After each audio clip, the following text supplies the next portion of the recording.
Morena FM.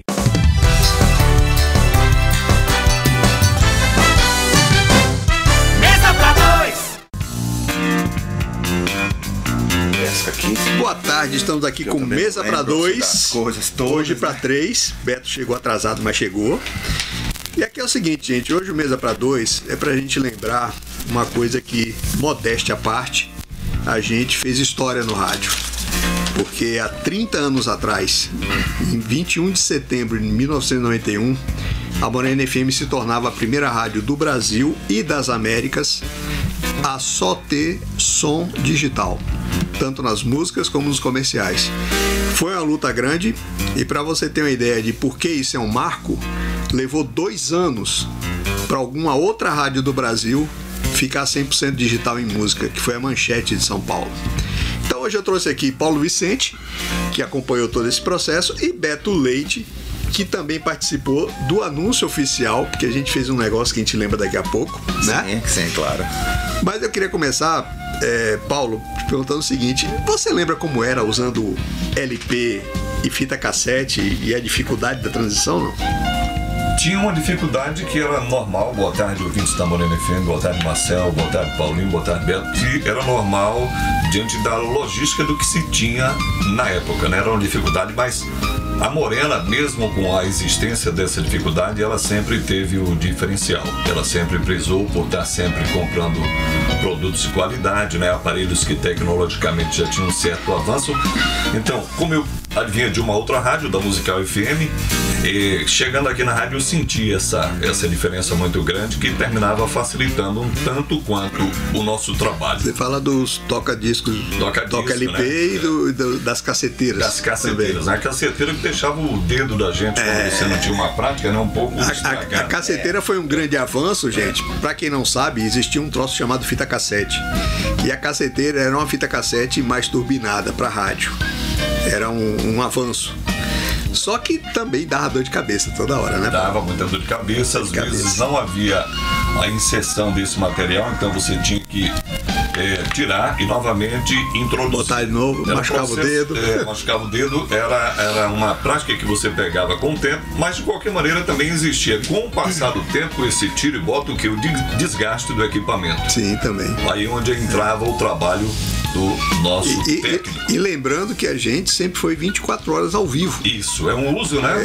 Na época tinha 2, 3 rádios no país inteiro que ficavam 24 horas ao vivo. E voltando agora aos tocadores. Então, assim, a caceteira tinha que aguentar, os tocadores tinham que aguentar, né? Quando ela tinha um probleminha que você tinha que... A gente, na verdade, aqui a gente tinha uma prática de não encher linguiça, se falava muito pouco, se tocava mais músicas, a gente não tinha tantos testemunhais, então o locutor tinha que se virar ali num tempo, durante esse processo onde ele recolocaria esse comercial que tinha que entrar, que estava dentro da planilha, e ele que tinha que ter um argumento, né, resumido, mas que fosse interessante para encher o espaço, público da Morena, para encher aquele espaço, né? Lá, que era um público assim, educado pela própria rádio. E para colocar música tinha que ser com mão de cirurgião. Você tinha que colocar a agulha exatamente no começo da faixa. Se você tivesse um preparo, e é sobre isso lembra, que eu vou falar. Então fale.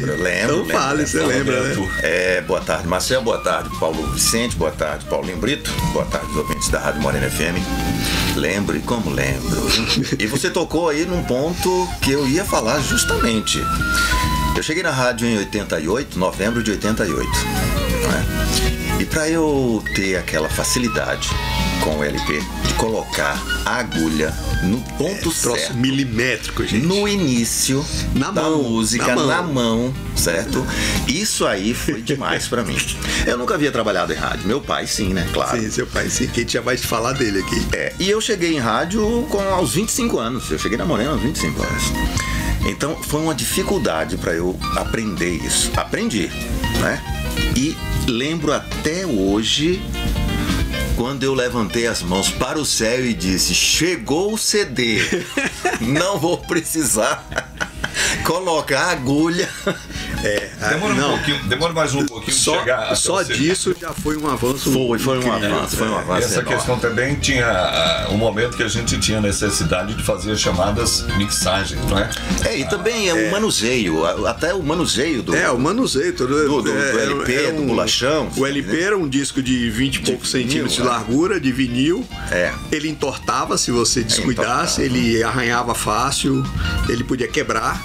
Ainda falando do manuseio, Marcelo, Paulo, Vicente, nós adquirimos aquela agilidade de colocar no prato, né? No toca. A eficiência. Colocar no prato no local certinho, colocar a agulha no local certinho e depois que tirar o vinil do lugar, já colocar na capa. Sim, ainda e tinha ela ia isso. certinho na capa. Isso aí tudo uma ainda tinha isso, você não podia deixar o vinil fora da capa. Não podia deixar. Você terminava, né, fazendo com que esse vinil ele estragasse mais rapidamente, porque ele também não tinha sensibilidade, né?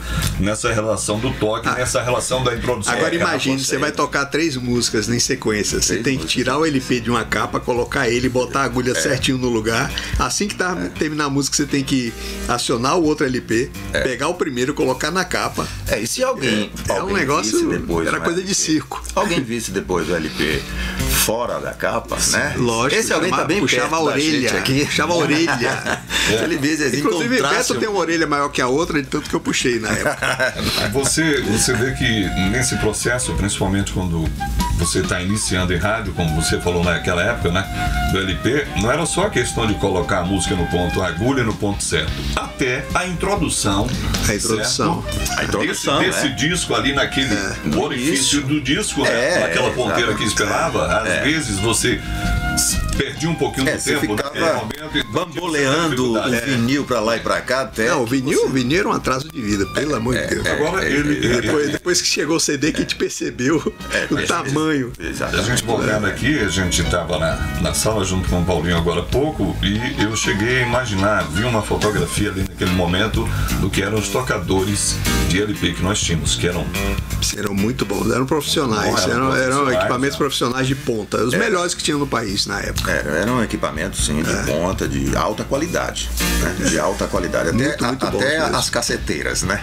Até as caceteiras. A gente tinha as melhores caceteiras do país. Só que mesmo as melhores caceteiras davam dor de cabeça toda hora, não tinha jeito.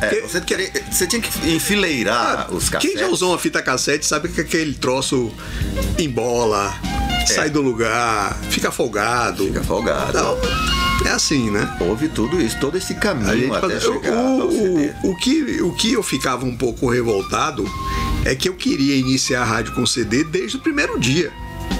Porque eu conheci o CD em 85. Quando eu fui abrir a rádio em 87, eu queria abrir com CD, mas não existia aparelho, não existia disco, ninguém sabia o que era CD no Brasil. Mesmo na Europa e Estados Unidos ainda era muito inicial a coisa. Os materiais gravados. Pouquíssimos. Nós tínhamos. Eu tinha basicamente os discos que eu trouxe de lá, da Inglaterra. Tinha meia dúzia, porque o primeiro disco que eu ouvi num CD, eu tomei um choque. Porque era um disco que eu tinha em vinil, de Phil Collins, Against All Odds, que é um disco, se não me engano, de 84. E a Sony bancou a regravação desse material em CD para poder fazer o lançamento. Você acha que quando eu ouvi pela primeira vez, que eu encontrei um monte de instrumentos que não tinham no LP. No LP não aparecia. A fidelidade. Eu fiquei maluco com aquilo. Eu falei, não, eu preciso de um troço desse. Só que a realidade era outra, né? Quando chegou aqui, só foi ter o primeiro aparelho de CD disponível para compra, apareceu em 89. Né? E os tocadores. E não aguentaram, você lembra daqueles gradientes que a gente comprou? Os gradientes. Eles não aguentavam. Depois a gente comprou o Sony, também não aguentava 24 horas, porque era coisa pra casa, não era pra rádio. Eles terminaram tendo que ser trabalhados com o Cleidi, porque ele recebia, né, a relação com a transmissão, terminava influenciando, não fazia leitura de alguns CDs, ele era muito. E também ele não aguentava sensível. 24 horas, também porque é um equipamento feito pra casa, não era feito pra rádio. Não existia equipamento pra rádio de CD. Não existia também uma quantidade, não existia um acervo nem de CDs nacionais. Eu comprava músicas nacionais. Eu comprava por catálogo, porque a internet também não existia. Eu recebia um catálogo da Europa, um catálogo dos Estados Unidos, escolhia o que eu queria, pagava caríssimo em dólar. Aí esse pessoal me mandava, levava um mês pra chegar. Você fechou algum contrato? Não, no início era só essas compras avulsas, né? A gente conseguiu até fazer um acervo bom com essas compras avulsas. Até um congresso de rádio que teve em 90, em Blumenau, que eu consegui fechar um contrato com a TM Century, uma empresa americana que fornecia lançamentos, e a gente passou a receber 4 CDs toda semana, com lançamentos que nem nos Estados Unidos tinham tocado ainda. E a gente seguiu com isso até pouco tempo atrás, né? Aí é que a gente pôde deslanchar mais na parte internacional, mas não existia disco nacional. A gente falando dessa questão de volume decorrente justamente dessa, digamos assim, dificuldade da época, ela terminou facilitando a você respirar um pouco mais para você ter uma programação mais diferenciada. Foi porque... E se você tivesse um grande volume, talvez você estaria vomitando tudo. Não sei, né? O próprio material da TM Centro é um exemplo. A gente recebia 4 CDs toda semana. Cada CD tinha cerca de 18 a 20 músicas. Significa 80 músicas por semana. E a gente usava 16 no Expresso 98, que foi o primeiro programa de rádio do Brasil 100% digital. A gente usava 16 músicas só no Expresso 98, sim. Que depois iam para a semana de lançamento, ficava uma semana como lançamento. E tinha 60 e tantas músicas que ficavam ainda pra gente ver o que ia tocar, né? E até hoje a gente tem esse material, que inclusive tem material, mas ainda não tem foi coisa inédita. Não, tem coisa que nunca tocou no mundo, porque esse lançamento vinha pra gente antes dele ser colocado num disco, num CD do artista. Então teve artista que gravou a música e essa música não entrou naquele disco. Sim. Ou até o disco não saiu. Eu lembro do Timothy, que o disco nunca saiu. E lembro de uma música de Rod Stewart, que veio até um aviso pra gente não tocar, porque ela não ia mais entrar no disco. Obviamente que pra gente foi uma ordem pra tocar, né? Tá pedindo pra tocar. Com certeza. Né? Tava dentro da ousadia, né? Dentro da ousadia. Ô, Marcel, ainda falando um pouquinho, voltando ao passado, nessa transição, vamos chamar de transição, na evolução, não tem como deixar aqui fora do nosso bate-papo o César Rosa e o programa Conexão Europa. Que o Conexão não Europa. Só o programa, porque César Rosa treinou a primeira equipe da rádio. Ainda tem esse efeito. E deixou a fundação para o treinamento de todos os outros que vieram depois. E as vinhetas. A nossa base é César Rosa. O das vinhetas com César Rosa. Né? O Conexão Europa foi outra novidade, né? César apresentava direto da Europa com o irmão dele. E hoje não faz tanto sentido, porque hoje a gente tem todos os lançamentos na mão, na internet, fácil, mas na época o que ele lançava ninguém tinha. Não chegava aqui, demorava muito para chegar alguma coisa aqui. E lançava num programa rico, né, em informação. O programa era muito bom. Na Europa, né, no mundo. Marcel, o Paulinho trouxe aqui, ó. Alguém que tá ouvindo a gente, tá gostando do programa, e pediu um alô. Um alô? Léo? Léo Consultoria? Léo Consultoria. Tá consultado, meu filho. Tá consultado. Eu vou aproveitar essa consultoria para fazer um intervalo e a gente volta já. Vai daí, Paulinho. Mesa para 2. Opinião com atitude. Estamos de volta com Mesa para 3. Hoje eu tô aqui, eu, Marcel Leal, tô aqui com Paulo Vicente e Beto Leite. A gente tá lembrando aqui os 30 anos de Morena 100% digital ou 100% laser, como a gente chamava na época, né? Paulo, eu tive dificuldades como administrador na implantação do CD e vocês tiveram que se adaptar a uma nova tecnologia, né? Como é que foi a primeira vez que você deu de cara com o CD aqui? Como é que foi para usar? Fazia uma leitura que era um gigante que estava na nossa frente, né? O novo, totalmente desconhecido, mas com treinamento, né? Você gostava de prover treinamentos naquela hora. Mas você achou fácil a transição? Não tão fácil. Não tão fácil, até pela questão de material. Pela questão da logística, não, porque você vai terminando, né, aos poucos se adaptando. Quando tinha dificuldade no processo, no uso do CD, você terminava ainda usando parte de LP, até por uma questão de não se ter. A gente não tinha material nacional. Material nacional só começaram a lançar em março de 91. E mais, eu estava analisando aqui que você levava uma vantagem na relação com comprar CD, mesmo diante da dificuldade, porque algumas rádios elas compravam CDs ou LPs para trabalhar apenas uma música. A gente trabalhava tudo. Trabalhava todo esse CD. Então a transição, nesse primeiro momento, foi um pouquinho, digamos assim, um tanto quanto difícil, mas com todo esse provento que a rádio dava, de ter um equipamento novo, de dar um treinamento, de falar a própria equipe. Uma semana depois você tinha saudade do LP, não? De jeito nenhum. Poderia sentir saudade de uma música que já não tinha ainda, né? Em CD, né? Isso aconteceu durante um bom tempo. E você, Beto, teve alguma dificuldade assim no início? Como é que foi mudar, assim, passar a usar o CD? Bom, pra mim o CD... Porque tinha esse detalhe de misturar CD com LP, né? Tinha não era só CD ainda. Tinha essa coisa ainda de misturar CD com o vinil, mas eu recebi muito bem o CD. Pra mim foi uma maravilha, né? Maravilha. Tanto quanto aquilo que eu te falei, né? Do manuseio, também de você poder colocar tantas músicas em um único prato. Era um prato maior, agora um pratinho. O LP cabia... Era um pratinho, guloso, era um pratinho guloso. O LP cabia 10, no máximo 12. Né? Exatamente. O CD cabia 20. E eu lembro que eu pegava o CD assim com muito cuidado, né? Bonito. Reverência. Nossa senhora, bonito, né? Bonito aqui. Bonito. O objeto, né? O CD. E sabendo também que nós estávamos na vanguarda ali, né? Isso a gente estava fazendo história. Estava fazendo história. Porque assim, a primeira rádio a tocar qualquer coisa em CD foi a gente em 88, mas foi uma maluquice.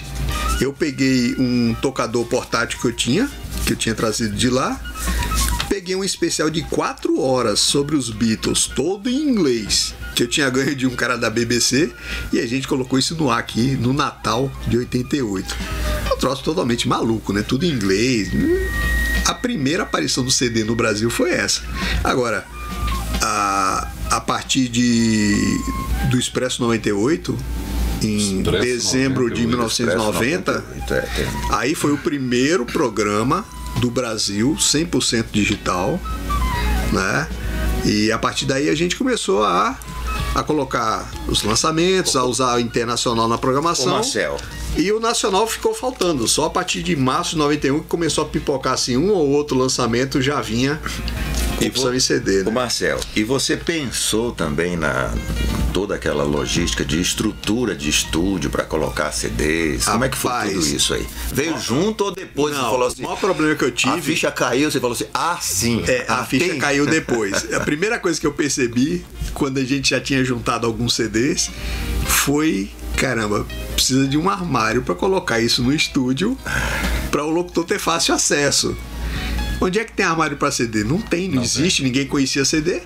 E em termos de vinil, nós tínhamos muitos vinis. Aí eu tive que sentar com um marceneiro, eu desenhei para ele. Você desenhou? Eu desenhei aquela estante que a gente tinha de CDs. Era uma prateleira. Era um gradeado, né? E a parte de cima... CD, como é CD-teca, né? CD-teca. A parte de cima de cada slot tinha um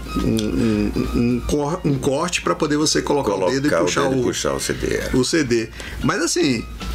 Foi uma construção complicada. Na verdade, não o CD, né? Para o puxar a capa. O ouvinte que tá. Eles colocavam o CD com. Tinha a capa, né? O CD dentro. Mas não ficou perfeito. Mas não ficou perfeito, porque era muito complicado. O marceneiro fez o que ele pôde. Eu tô lembrando agora. Mesmo assim não ficou perfeito. Aquele senhor moreno alto, né? Jura? Fez um trabalho. E foi complicado fazer aquele armário, tá? Depois a gente teve que desenvolver as etiquetas para separar o que era pop, o que era rock, o que era isso, o que era aquilo, né? Etiquetas fininhas, pequenininhas pra gente botar em cada CD. Então, assim, esse tipo de coisa complicou. Se na época já tivesse computador, talvez a gente começasse a catalogar no computador. Mas quando o computador chegou, já tinha CD demais pra gente fazer isso. E porque assim, com esse negócio da TM Century, na época que a Manchete passou a ser 100% digital, ela iniciou com 500 discos. A gente já tinha mais de 5.000. Os comerciais já eram produzidos, né? Os comerciais a partir do início de 91. Janeiro, né? Eles passaram a ser também 100% digitais. E era um problema com as agências de fora. que a agência de fora produzia em cassete para mandar para as rádios. E quando chegava aqui, o comercial, por exemplo, da Coca-Cola Nacional tinha uma qualidade de áudio muito pior do que o do Posto Universal aqui de Itabuna, feito pela gente aqui digitalmente. Isso levou um tempo, eu conversando com as agências, algumas foram aceitando a ideia e passando a mandar material digital, mas demorou. E nesse caminho demorou. aí... Porque assim, a gente foi tão pioneiro que as agências também não conheciam o CD. E nesse caminho até chegar às prateleiras, né, da CD-teca, você estava colocando novos CDs. Já começava a surgir no Brasil também CDs nacionais? Não, a partir de março de 91 foi quando conseguiu realmente apareceu todo o acervo 100% veja bem, digital. a gente começou a comprar CD no exterior em 89. Só que aqueles aparelhos eram uma merda, não aguentavam, né? Nem o Sony, nem o Gradiente. Não aguentava o pique de 24 horas. Mas a gente começou a comprar em 89. Em 90, a gente passou a comprar numa quantidade maior de catálogo. No final de 90, com o contrato da TM Centro, aí pronto, aí a parte internacional, né? Tudo que foi lançado de música internacional entre 90 e 2000 tocou muito antes aqui na Morena que qualquer outra rádio no país. Tudo. Coldplay, todo mundo que você lembrar dessa época, Red Hot Chili Peppers, tudo tocou aqui antes. Nirvana tocou muito antes aqui, entendeu? Lembro disso, dá pra lembrar até da vinheta. A vinheta, mais, não é, Beto? Essa tocou primeiro aqui na Morena FM. Ainda falando de... Eu lembro de Black White, né? Black White a gente foi nojento. Nós fazíamos. A gente passou uma semana avisando que ia tocar antes dos outros. Nós fazíamos o lançamento, fazíamos todo o anúncio, toda a divulgação, né? A gente tá falando aqui de lançamento, de trouxe CD, de comprou CD, lembrando que tudo isso era em dólar na época. Em dólar. Caro. Não tinha o plano real ainda. O dólar era caríssimo. O frete era caríssimo. E demorava um mês, no mínimo, para chegar aqui, né? Era uma coisa meio absurda. Agora, mesmo assim, quando chegava aqui um mês depois, a gente ainda tocava antes do resto do país. Porque os lançamentos também demoravam para chegar em São Paulo, mesmo em LP. Né? Então, e você acompanhava as rádios Rio, São Paulo, sabendo tudo direitinho que até mesmo eu acompanhava as rádios da América do Sul. Eu comecei a acompanhar essas rádios muito antes, porque eu sempre fui fã de FM. Então morei em São Paulo e ouvi FM o tempo todo. E eu conversei muito com o pessoal de FM antes de abrir a Morena. Você falou em 85, isso você trouxe de lá, Inglaterra. 85 eu trouxe da Inglaterra, porque a Sony lançou o CD na Inglaterra em 85. Sim. Com esses CDs que ela bancou, né? E eu comprei o que deu para comprar e trouxe. Agora, você falou de material nacional. Em março de 91 foi que as gravadoras começaram a lançar a versão em CD junto com o LP. Em março de 91. A gente já tinha praticamente nosso acervo internacional todo trocado para digital, mas todo nacional, né? Era em LP, a qualidade muito mais baixa de áudio. Aí começaram. Aí pelo menos foi rápido, porque no final de agosto a gente já tinha trocado todo o acervo nacional, com exceção de algumas coisas que até hoje são difíceis de achar. E aí a gente marcou, ao invés de anunciar em agosto, a gente esperou o dia do radialista, 21 de setembro. 21 de setembro. Aí entra Tiro Seco. Quem é Tiro Seco? Quem é Tiro Seco? Explica, Beto, quem é Tiro Seco. Tiro Seco é um personagem. Tiro Seco é um personagem de rádio criado por Altamiro Viana. É o meu pai. Ele já não se encontra mais com a gente aqui. O pai do Beto. É o pai de Beto Leite. Foram 50 anos de rádio. Pois é, fez na história. Pioneira, fez história em Ilhéus. Rádio Cultura de Ilhéus, a pioneira. Então ele criou esse personagem Tiro Seco e apresentava todos os dias, de segunda a sexta em Ilhéus, na Rádio Cultura, o programa Rádio Despertador, que depois mudou o nome para a Fumaça do Gongo. Fumaça do Gongo. Famosa. Era um programa sertanejo, nordestino. E ele interagia muito bem. Ele imitava um sertanejo, imitava um nordestino, né? E as pessoas mandavam cartas e mandavam sacolas de laranja, mandavam animais vivos, tamanduás, Paulo Vicente. Eu quero dar Era muita galinha. E ele fazia todo esse intercâmbio de... A pessoa que estava na cidade queria mandar um recado para quem estava na roça, na fazenda. Ele entrava nessa. Ele aí mandava o recado, né? E quem estava lá esperava, né? E ele também era muito bem recebido nas roças, nas fazendas, fazia aquela festa. Então, Tiro Seco, ele foi um grande personagem do rádio. Pois é. E aí, para lançar oficialmente a rádio 100% digital, primeira do Brasil, das Américas, porque até nos Estados Unidos eu me surpreendi em 95, veja bem, 95 são 4 anos depois.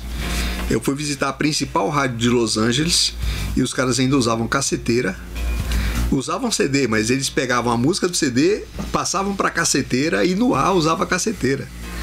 Então assim, a gente estava à frente dos caras 5 anos antes. E esse anúncio que você falou de esse anúncio, você esperou para o dia do radialista? Esperei o dia do radialista, mas eu vou contar daqui a pouco. Deixa Paulinho fazer uma pausa aí. Vai daí, Paulinho. Tá certo. Mesa para dois. Opinião com atitude. Só quem lê a região sabe das notícias sem rabo preso. Só quem lê a região tem jornalismo investigativo. Só quem lê a região tem as colunas do Cláudio Humberto, Tecnologia e Malha Fina. Jornal A Região. Quem lê sabe mais. Todo sábado nas bancas, todo dia na internet. aregião.com.br. Mesa para dois. Opinião com atitude. Estamos de volta com Mesa para Dois. Eu, Marcelo Leal, tô aqui hoje com Beto Leite e Paulo Vicente. Nós estamos aqui conversando dos 30 anos de Morena 100% digital. E Beto tava lembrando aqui de Tiro Seco, ele lembrou aqui a história de um tamanduá. Bora lembrar. Lembra aí, conta essa história, Beto. Beto Tamanduá. Beto Tamanduá. Um negócio aí a ver com a língua do tamanduá, com o Beto, não sei. Conta aí, Beto. Não tem muito a ver com a língua do tamanduá. Tem tromba? Não tem tromba, não. O que tem tromba é o elefante. Isso. O elefante tem o quê? O tamanduá, ele tem uma língua comprida, que ele usa de formiga, né? Que ele usa essa língua para, eu vou colocar aqui, enfiar nos formigueiros, né? Sim. Ele coloca a língua quando traz, a língua que é pegajosa, ele traz. Eu já usaria um monte de Sim. mas a história não tem a ver com a língua do tamanduá, não. A história não tem a ver com a língua do tamanduá, não. O que tem a ver com a língua do tamanduá é com o Tiro Seco, porque ele ganhava, como eu falei, ele ganhava vários presentes, né? Animais vivos, essas coisas todas. E galinha, era porco, era peru, era saruê, era tatu, tamanduá, frutas, muitas frutas, laranja, tangerina, cacau, jaca, banana. Era uma fartura incrível. Então, ele ganhou uma vez um tamanduá. Um tamanduá mais ou menos, assim, em pé, era mais ou menos uns 30, 40 centímetros, né? Eu era criança ainda, na época eu era criança. Ele levou esse animal pra lá, o pessoal levava pra rádio. Levava pra rádio e deixava lá, ó, Tiro Seco, deixei um presente pra você aí, viu? Um tamanduá. Dentro de caixa, dentro de uma caixa. Assim, quando furadinho ele foi, furadinho para o bichinho respirar. E aí, quando ele saía do programa, terminava o programa, ele começava o programa às 5 horas da manhã, quando ele terminava o programa, 5, 6, 7 horas da manhã, 8, ele ia lá ver, né? Nossa Senhora. Aí deu de cara com o tamanduá. Aí deu o tamanduá, levou pra casa. Aí todo dia, Tiro Seco, né? Meu pai, o Altamiro Viana, todo dia quando ele saía pra trabalhar, ele tinha que tirar o bicho, né? Que ficava num cercado fora de casa, assim, lá em Ilhéus. Ele tinha que tirar o bicho de dentro de um balde de lixo normal da gente mesmo, das pessoas, que ele ficava ali procurando formiga, né? Aí ele chegava lá, tirava o bicho, botava no cercado. Todo dia ele fazia isso, tirava e botava no cercado. Aí houve um dia que o pessoal passou na porta lá de casa, o pessoal do caminhão de lixo. Passou gritando, Tiro Seco, obrigado aí pelo tamanduá, hein? Deus do céu. Com a caninha branca, ele ficou muito gostoso, ele não entendeu. Mas só que a gente já tinha dado falta do animal, sim. Né? E ele aí entendeu, a ficha caiu. E um dia ele esqueceu de tirar o tamanduá de dentro da lata de lixo. E aí o pessoal pegou a lata de lixo, levou, rapaz, nessa... E comeu o tamanduá, velho. Ele contou essa história lá. Igual a história também da baleia, do 1º de abril da baleia. Ele ganhou uma baleia? Não. 1º de abril Só pra saber. Da baleia, rapidinho aqui, ele contou o seguinte, no ar, também tem muitos anos isso, eu ainda era criança, ele contou no ar que na Praia do Pontal, depois da ponte, Depois da ponte, que tinha um navio encalhado, não sei se você... Eu lembro. Né? Tinha um navio encalhado ali. Muitos anos. Ali. Isso, muitos anos. O pessoal, ali ainda dava pra tomar banho, tinha a praia, que é uma parte de areia, o pessoal ia pra lá, tudo. Então ele contou que ali próximo encalhou uma baleia. Ele contou isso logo no início do programa, falou isso no programa. Como tiro seco, né? Falando sertanejo, nordestino. Né? Falando como se fosse no dia?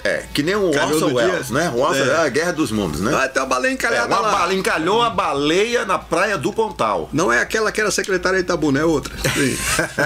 Eu sei, ele tá dizendo aqui, né? Então o pessoal danou aí para o Pontal.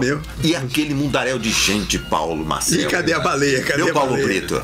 O pessoal atravessando a ponte e indo para lá, rapaz. E só que quem ia, voltava, encontrava o pessoal atravessando para ir ver e não falava nada. Olha, é uma baleia grande. Já pagou o mico, né? Repassa pro próximo. E o pessoal ia chegando, ia passando, chegando. No final das contas, não tinha baleia nenhuma. Por quê? Porque ali era o dia 1º de abril. 1º de abril. Esse 1º de abril ficou na história do rádio também. Esse daí é o grande... Eu desisti de fazer 1º de abril no rádio porque eu fiquei com medo das consequências. Aí havia uma consequência. Né? Aí eu tinha muita vontade, mas sempre me segurava por causa disso. A gente chegou a fazer 1 ou 2 vezes, mas eu sempre me segurei porque de repente, numa brincadeira besta, você acaba provocando alguma coisa, né? Esse 1º de abril dele aí ficou na história, realmente, na história do rádio. Agora vem cá, a gente ficou usando CDs, quantos anos, hein? Muitos anos, né?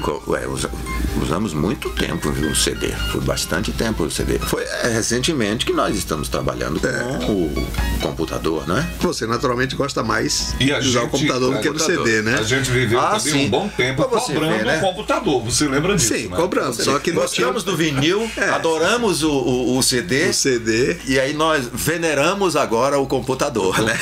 Apaixonados por computador, né? E foi difícil achar um programa que se encaixasse no que a gente precisava e no que a gente tinha como meta. Eu lembro que a gente cobrava, você falava, bicho, não tem um programa de qualidade, eu não vou colocar qualquer porcaria.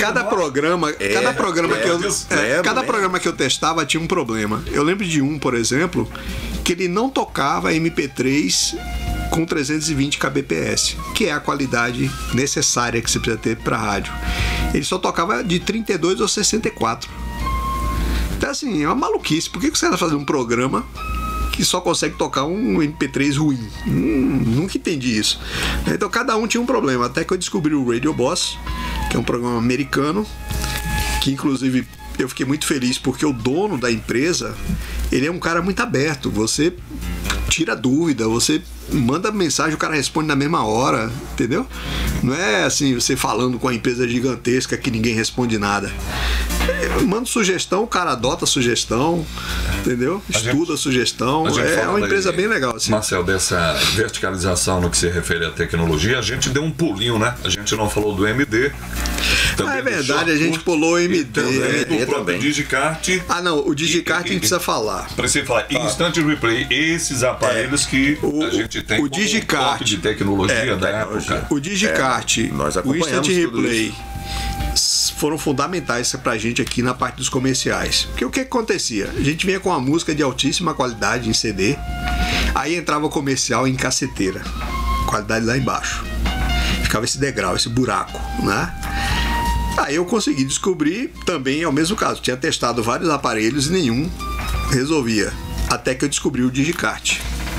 O Digicart pra mim era perfeito para o que a gente precisava. Contrabandeei um pra cá. Na verdade eu comprei, passei pela alfândega, ninguém falou nada, então tudo bem. Ele falou isso aqui no ar, hein? Falei no ar. Ele falou no ar. Já fique registrado. É porque já eu não prescreveu desse programa. Não é porque já prescreveu. Usou a pena, né? É porque já prescreveu. Já prescreveu. Foi muito caro. Foi em 90, foi pago em dólar, caríssimo. Peguei um empréstimo em dólar aqui em Itabuna. Levei anos pagando. Mas assim, foi o troço que resolveu o problema de vez. Porque tanto a gente podia produzir nele, como tocar a partir dele. Você está falando do Digicart. Do Digicart. Junto com o Instant Replay, que é um equipamento que você pode alocar várias teclas, uma para cada som e você sair misturando, tudo digital. Os dois tornaram toda a nossa parte comercial digital. Aí o problema passou a ser apenas as agências de fora que insistiam em mandar coisa em cassete, né? Sim, sim. Levou um tempo até convencer eles de que aqui em Itabuna, no interior da Bahia, o material deles passava vexame. Porque eles estavam acostumados com São Paulo, Rio, que não conheciam ainda CD nem digicart. Era tudo analógico ainda. Então, para lá, a qualidade estava adequada, para cá, não. Marcelo, agora, olha. Mas o digicart, só para completar, além dele resolver o problema dos comerciais, ele foi importantíssimo para a música grapiúna. Porque os artistas grapiúnas só tinham LP, e a gente não usava mais LP. E aí, alguns conseguiram gravar digitalmente num MD. Sim, MD. Num MD. E a gente passou a colocar no digicart, porque sobrava espaço, e passamos a tocar no digicart. O primeiro a tocar aqui foi Marcionílio, com Amantes da Terra. E foi feito aqui essa transposição? Foi feito com o Foi feito aqui. Não, foi feito aqui. Eu peguei o MD, passei do MD pro digicart, e foi o primeiro artista a tocar digital. O primeiro artista local a tocar digital foi Marcionílio, com Amantes da Terra. Ô Marcelo, você falava aí das rádios de São Paulo, Rio, né? Antes da gente ter o CD, elas não tinham essa tecnologia. Eu queria que você falasse o que se devia a elas não terem ou não... Não tinha aparelho. Não tinha... Primeiro elas não se interessavam. Primeiro não tinha aparelho. Saber sabiam, né? Agora, saber já tinha ouvido falar, mas por exemplo, eu ia sabia da época dessas rádios. Eu ia em congresso de rádio. Eu ia em congresso de rádio, falava de CD e o que eu ouvia dos caras era o seguinte: mas não tem aparelho nem tem disco. Ninguém estava disposto a pagar em dólar para importar CD. Ninguém. Ah, sim. Porque esse pessoal de rádios maiores, eles só pensam no financeiro. Sim.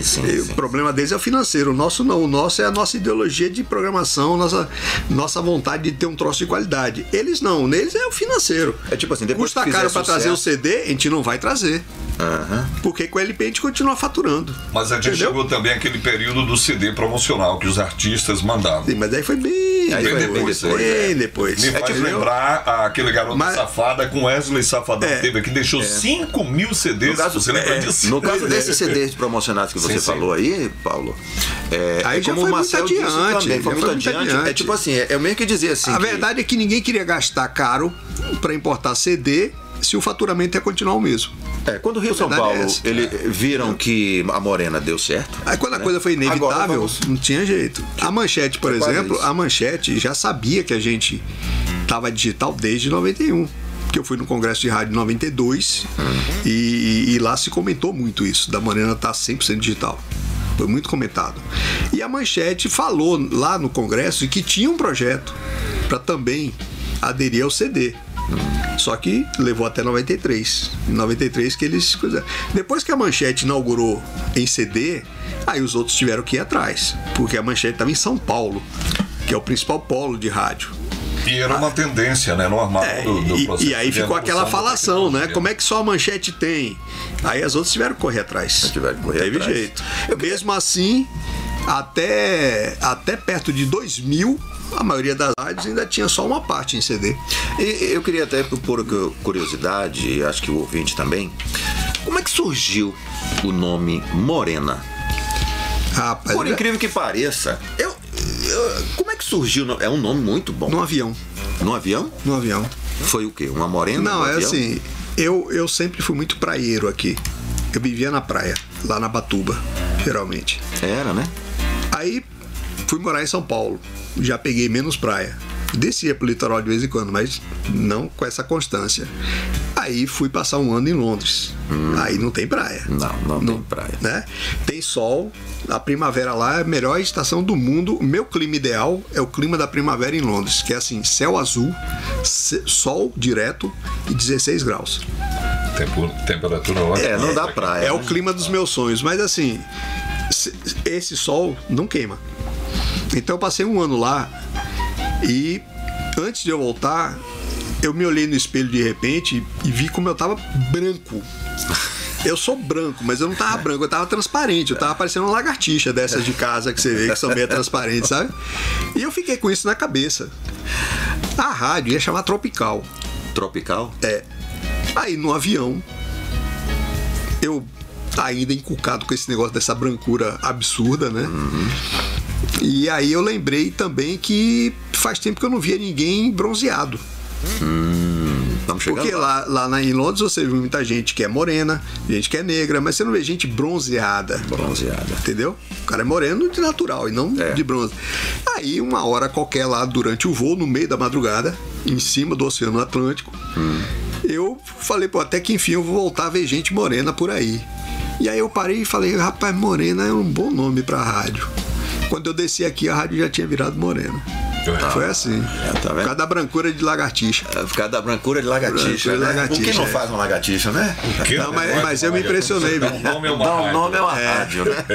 Mas é impressionante, porque mesmo que você pegue sol na Europa, dificilmente você fica bronzeado. Dificilmente fica bronzeado. É um sol que não queima, né? A única exceção que eu conheço é o pessoal da Suíça, que mora nos Alpes, que você não tem nuvem, né? Você tá acima das nuvens. E esses caras têm um bronzeado lindo, porque pega o sol direto, não tem nuvem no meio nem nada. Aí o pessoal de lá tem um bronzeado bacana, mas no resto da Europa, tudo branco mesmo. A gente falou aqui de diversos equipamentos, de CD, do vinil, da evolução, do Digicart, MD, caceteiro e assim vai por diante. E se não fosse o microfone? Fala um pouquinho desse microfone aqui. Esse que a gente tá falando aqui? A gente trabalhou tanto, né, em transmissões dos carnavais de Itabuna, quando Itabuna dos carnavais, do São João. Eu ralei bastante para comprar esse microfone aqui, que é um microfone estéreo e que tem uma qualidade excepcional. Nós estamos aqui os três conversando no estúdio, ele está aqui largado e está pegando tudo bem. A gente já fez aqui show com Cacau com Leite, a banda toda aqui dentro. Sim. E ele é perfeito. E a gente já fez várias coberturas, né, Paulo? Além de Carnaval, tem de São João, que a gente cobria sempre. Carnaval, que a gente cobria sempre. A Copa do Mundo, que você fazia o Mesa Quadrada comigo e com o Cledir na técnica. Lá no shopping. Né? Lá no shopping, que a gente entupiu aquele shopping. É verdade. Né? Pena que o Brasil perdeu, mas paciência.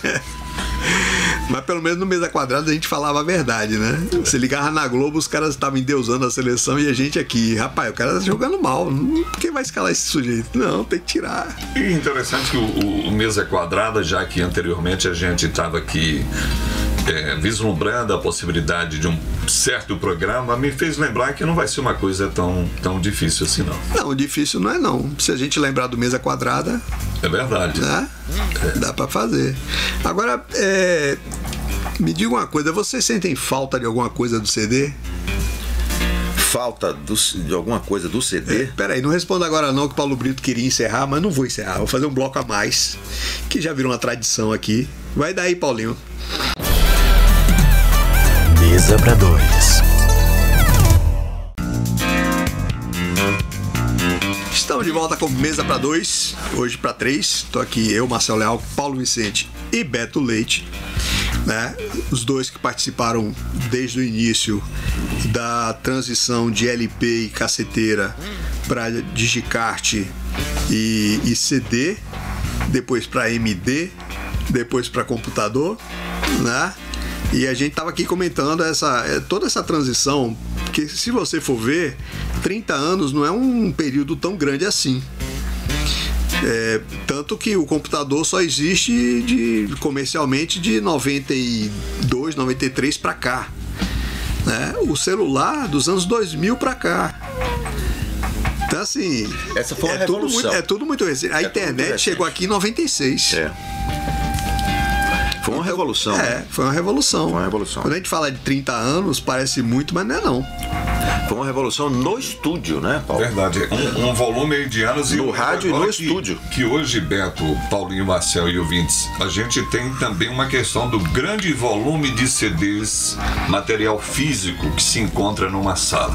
Sim. E o que é que você imagina desse material? O que é que você pensa para esse material? A gente tem que ir passando ele para o computador. E o vinil? Não, vinil é museu. Se bem que é um material também. Inclusive a gente tem alguns discos de vinil que são exclusivos. Né? A gente tem o primeiro disco de Zélia Duncan, que ela ainda chamava Zélia Cristina, que ela mesma diz que ela não tem nenhum. Nós tocávamos Jorge Maltner. Jorge Maltner. Mas Jorge Maltner eu já consegui em digital e tem aí no computador. Um que eu demorei para conseguir achar digital foi... como é o nome deles, meu Deus? Você chegou a passar os discos de Leone. O de Leone. Demorou para encontrar digital. Você chegou a passar algum vinil para CD? Não, porque primeiro não precisa. Dá para achar esses vinis todos hoje em dia na internet. Tem gente que fez esse trabalho. Eu encontrei até o disco de uma banda paulista chamada Made in Brasil, que foi muito sucesso lá em São Paulo na época, e que nunca saiu em CD. Depois o pessoal pegou o LP, remasterizou tal e botou na internet. A gente ainda falando dessa evolução, Beto, Marcel, Paulinho e ouvintes, essa tecnologia, a gente pode fazer uma leitura que ela facilitou a pirataria? Lógico, facilitou muito. O próprio CD, quando ele passou a ter a opção de você gravar um CD em casa, né, quando os CDs passaram a ser graváveis, aquilo ali detonou a pirataria. Aquilo ali foi uma maravilha para a pirataria. E hoje, com o som digital, o artista que tiver uma cabeça melhor, ele não vai mais vender a música dele online, ele vai dar. Porque, primeiro, o dinheiro do artista não está em direito autoral. Mesmo que alguns ganhem muito com isso, o dinheiro grosso do cara não está nisso, está no show.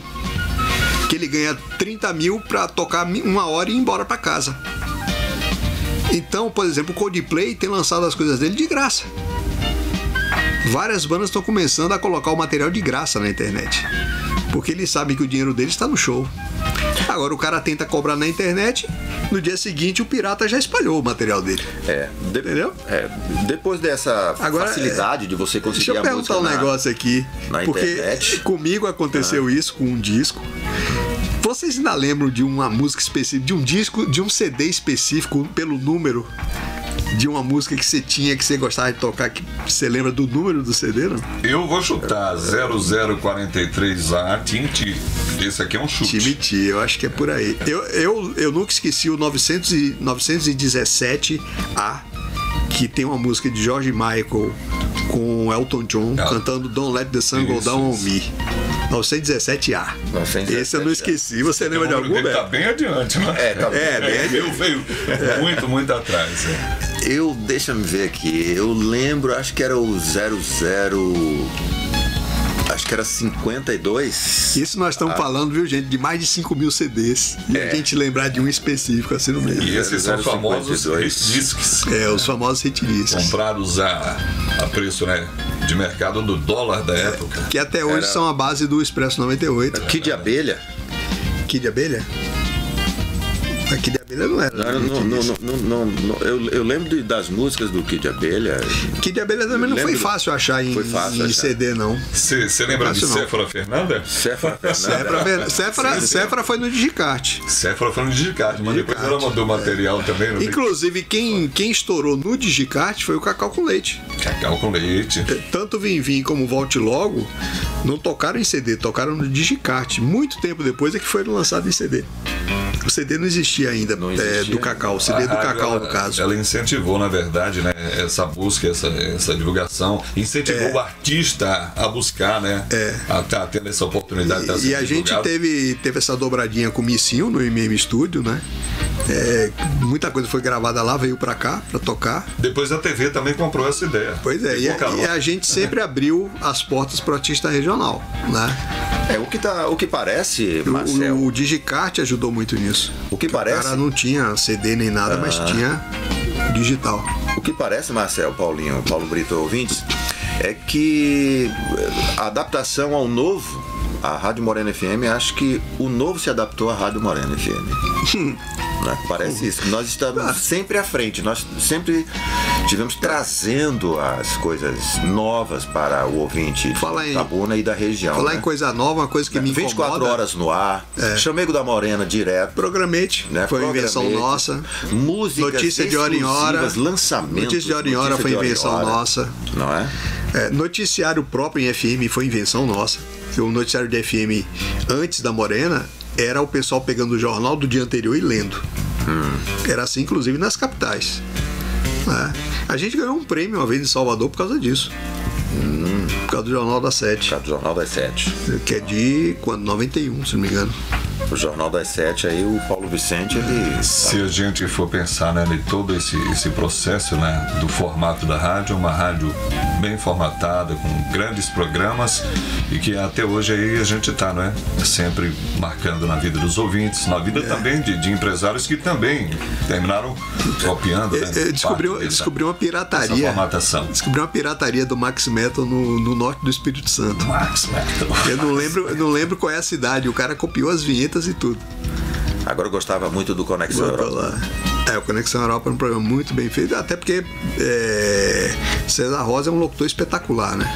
Locutor incrível, legal, César Rosa.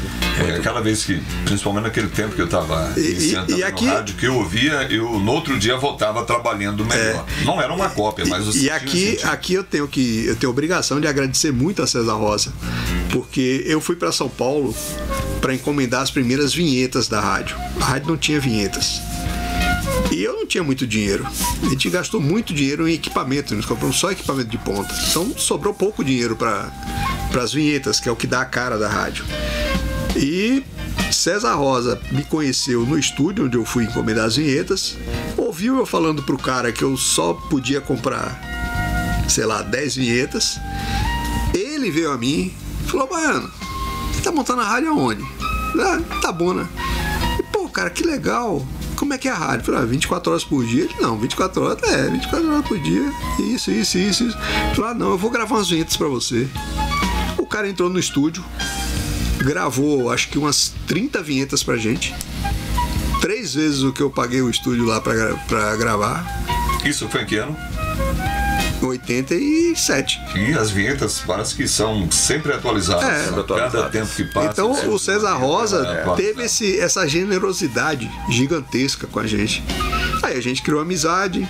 Depois eu convenci ele a passar as férias em Ilhéus para treinar nosso pessoal de manhã e passear de tarde, né?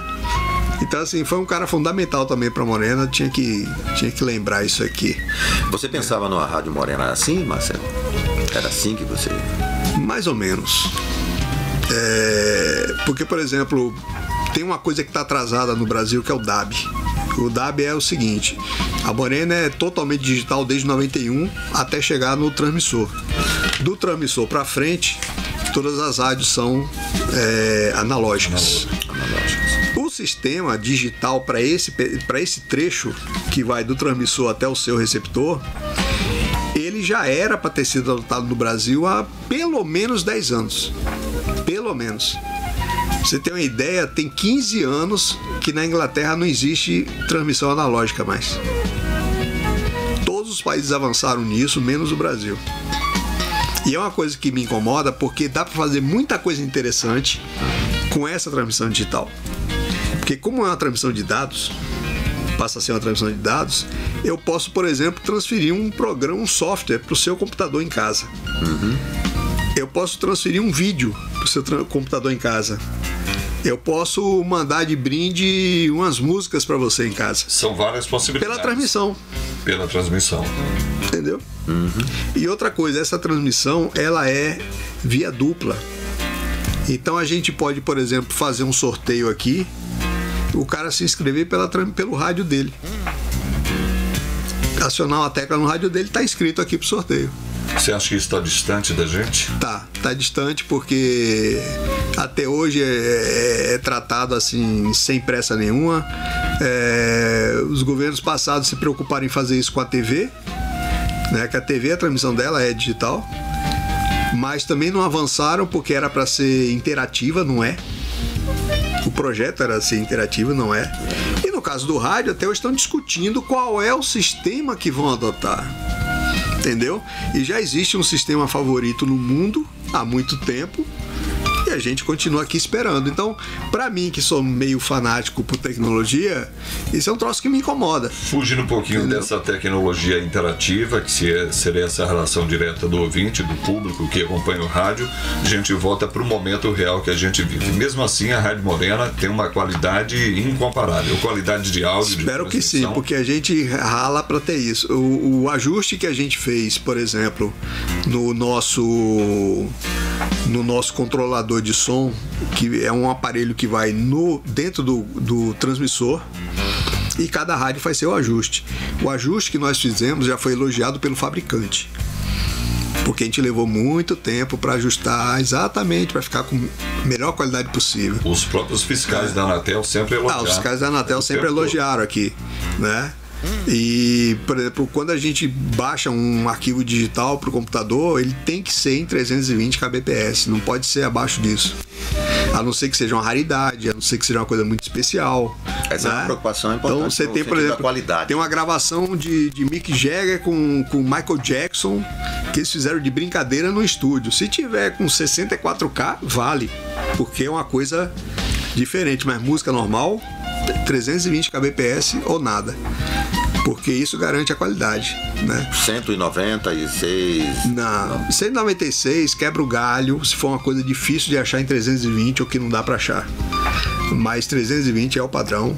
Aí você pega o stream da Morena e a nossa qualidade é melhor do que a maioria das rádios de stream que estão fazendo streaming, inclusive as grandes.